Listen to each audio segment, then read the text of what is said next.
Let's address the part about Martin Luther King being an abusive womanizer and communist sympathizer. Verify for yourself. And if you come to the conclusion that he was, does it make his efforts for racial equality invalid? I think what's happening. Propaganda.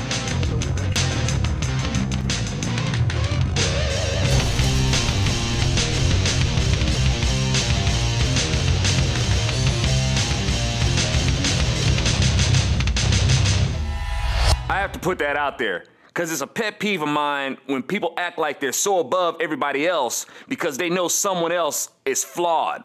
Well, good for you. You figured out the great mystery that none of us are perfect. Like people who try to throw things in my face about Abraham Lincoln and the Ghost Amendment. Now, listen close to how these people contradict themselves. Neo-Confederates will swear up and down that the war wasn't about slavery. It was Lincoln's war against states' rights. And I'll remind y'all that no, it was Lincoln going to war with the Confederacy that wanted to use their states' rights to violate human rights. The Neo-Confederates want to accuse Lincoln of being this bloodthirsty warmonger. They bring up the Ghost Amendment or the Corn Amendment, which says, no amendment shall be made to the Constitution which will authorize or give to Congress power to abolish or interfere within any state the domestic institutions thereof, including that of persons held to labor or service by the laws of said state. Lincoln's opinion of this was the following: holding such a provision to now be implied constitutional law, I have no objection to its being made express and irrevocable.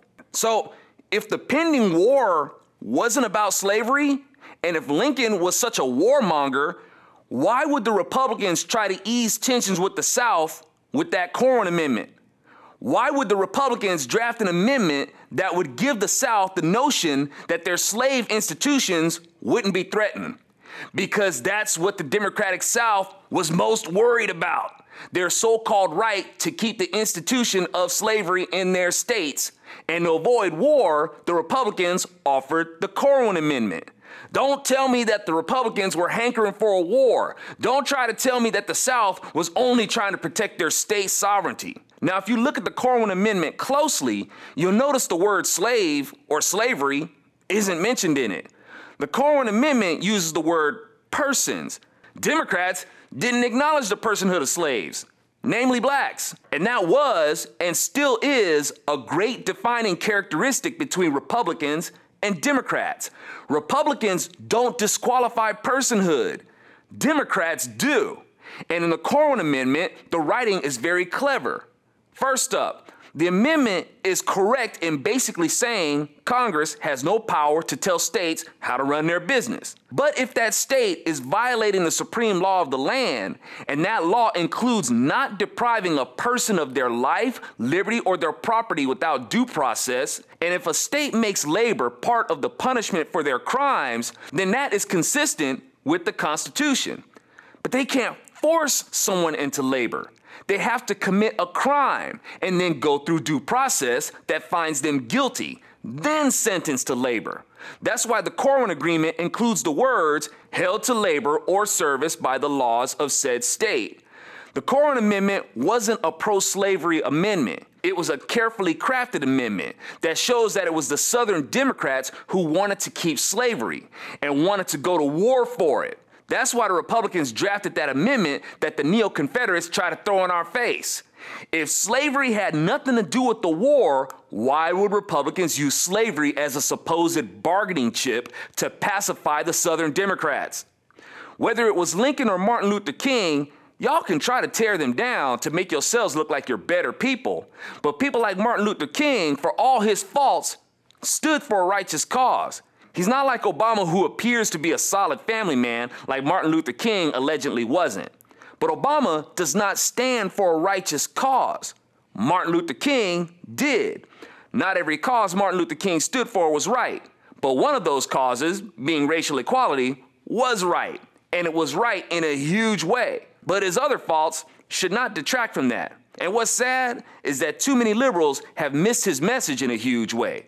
For example, the way American blacks treat each other. They talk about how the white man has treated us, but a lot of American blacks who talk about this weren't even around for that. And what's worse is American blacks commit more crimes against each other than American whites do. The majority of American blacks get called more bigoted epithets by other American blacks than American whites. I'm sure Martin Luther King would love it that American blacks have made a gazillion-dollar industry calling each other the N-word and glorifying violence against each other. Yet they didn't sell out. Now, I don't think there's ever been a word shaped with more hate than the N-word.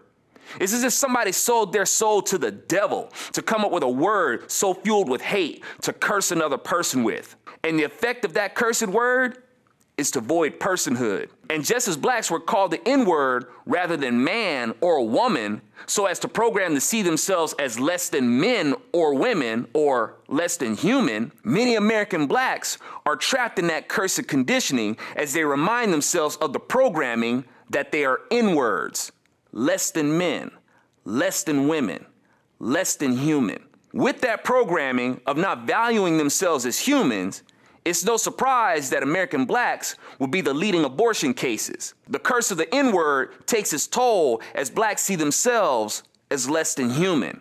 American blacks commit the most violent crimes against each other, and many call each other the N-word at the end of every sentence, even during mid-sentence. Hell, even at the beginning of sentences too. And considering the negative effect it has on them, they're deceived by the idea that it's a term of endearment. Oh, you know that's just how we do. Yet, when they're pumping bullets into each other, they call each other the N-word too. And I don't think endearment has anything to do with it. But it does keep with the curse that you're not murdering a human being. You're just killing an N-word. You think Martin Luther King would be proud? Or maybe you don't care what he'd think. And on a side note, it looks ridiculous to me when blacks try to make up words to try to insult white people with. Cracker? Really? Honky? Ouch. It reminds me of another singer I played in a band with. He thought it would be a great idea to have us standing under a tree hanging some KKK members. I'm like, dude, the KKK have real pictures of people that they hung, and that's not something to be proud of. And here it is, you want to photograph a fantasy.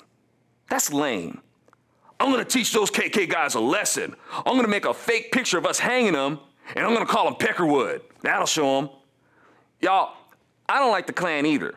But if you really want to teach them a lesson, do what I do. Stop voting for Democrats. Here's where the libs bring up the party switch cop-out. And here's where I say, please get a copy of my audiobook, Weapon of Mass Destruction. It also has plenty for y'all to consider who want to co-opt, twist, and invoke Martin Luther King's dream for your own selfishness. Whether it be homosexuals forcing us to endorse their lifestyle, or illegal immigrants forcing us to make our country like the one they just ran from. Lastly, let me give another tip to American whites. I know y'all mean well when you say race doesn't matter. The thing that y'all aren't registering though is that many people, blacks, Asians, Hispanics, even whites, etc., identify themselves with their ethnicity. So when you say race doesn't matter, what they hear is you saying they don't matter. And while I'm on the subject, using terms like ethnic as if whites are separate from being an ethnicity and everybody else is ethnic, and liberals wear this term out as if it makes them look really cultured, as they refer to people who aren't white as ethnic. That says to us, who aren't suckered by the pandering, that you're too shallow to recognize that you're an elitist who assumes to come down to our level from your standard of humanity as a white person while everybody else is ethnic, but you're not. And to those who say that anybody can be the N-word, saying things like a white person could be an N-word too, stop it. Nobody says the N-word without thinking about a black person. Don't fool yourself. When you try to insult a white person by calling them an N-word, you're trying to insult them by saying you're lower than blacks. I'm AlfonZo Rachel with ZoNATION, and it's really sad how the dream of Martin Luther King has been co-opted and disgraced by the Democrat Party, the party that imposed the institution that Martin Luther King was fighting against. American blacks are sold out for the Democrat Party, and it was a Democrat that shot Martin Luther King. And I'll remind you that American blacks literally let the Democrat Party get away with murder. Oh, you know that's just how we do.